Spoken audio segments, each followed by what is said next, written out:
ঢাকায় সিনেমার নায়িকাদের পারিশ্রমিকে খুব একটা তফাৎ নেই। কারো সম্মানই 3 থেকে 5 লাখ, কারো আবার ছবি প্রতি 10 থেকে 15 লাখ। নতুনদের মধ্যে কারো পারিশ্রমিক মাত্র 3 লাখ টাকা হলেও দীর্ঘদিন কাজ করেও কেউ কেউ পাচ্ছেন বড়জোর 5 থেকে 6 লাখ টাকা সম্মানী। আবার একসময় কারো সম্মানীর অঙ্কটা 15 থেকে 20 লাখের ঘরে থাকলেও এখন তা কমে এসেছে। চিত্রনায়িকা অপু বিশ্বাসের হাতে এখন নতুন কোনো ছবি নেই। 19 বছরের অভিনয় জীবনে প্রায় 100 খানেক চলচ্চিত্রে কাজ করেছেন তিনি। জনপ্রিয়তার কারণে অপু বিশ্বাস একটা সময় 15 থেকে 20 লাখের ঘরে সম্মানী হাঁকিয়েছেন।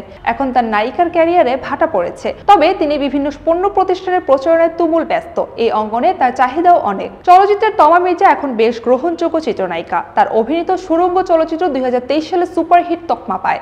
এমনকি ছবিতে তার অভিনয় প্রশংসিতও হয়। খোঁজ নিয়ে জানা যায় তমা মির্জা এখন ছবি প্রতি সম্মানী নিচ্ছেন 10 থেকে 15 লাখ টাকার মধ্যে। সর্বশেষ একটি চলচ্চিত্রের চুক্তি স্বাক্ষর করেছেন 12 লাখ টাকায়। তবে ছবি ভেদে টাকার এই অঙ্ক ওঠানামা করে। পেশাগত জীবনের শুরুটা উড়োজাহাজের কেবিন ক্রু ছিলেন চিত্রনায়িকা স্বপ্ন বুবলি, এরপর সংবাদ পাঠিকা, পরে এসে থিতু হন চলচ্চিত্রে। বসগিরি দিয়ে চলচ্চিত্রের শুরু। ইতিমধ্যেই পার করেছেন 8 বছর। এরই মধ্যে অভিনয় করেছেন 2 ডজনের মতো চলচ্চিত্রে। ছবি প্রতি বুবলি সম্মানী নিচ্ছেন 6 থেকে 10 লাখ টাকার মধ্যে।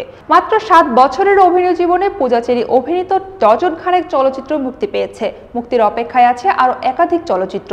পূজা এখন ছবি প্রতি 10 লাখ টাকার সম্মানী দাবি করেন। তবে গল্প কিংবা প্রযোজনা প্রতিষ্ঠানের সঙ্গে বোঝাপড়া ভালো হলে 8 লাখ টাকাও কাজ করেন তিনি।